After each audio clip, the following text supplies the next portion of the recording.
أقف أمامكم اليوم بلسان يرتجف هولا وجنان ينفطر كمدا لأسرد وقائع لا يحملها بيان ولا يستوعبها عقل إنسان. نحن في حضرة مأساة الصغيرة سما، تلك الزهرة التي قطفت قبل الأوان، والبسمة التي اختالتها يد العدوان.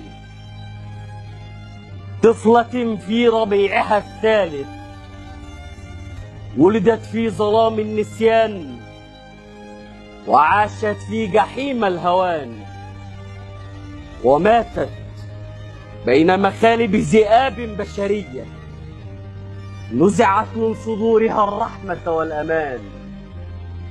طفلة بلا ورق، بلا سند، بلا مأوى، بلا ورق يثبت كيانها، وبلا سند يصون أمانها، وبلا مأوى يحميها من بطش أقرب محيطيها.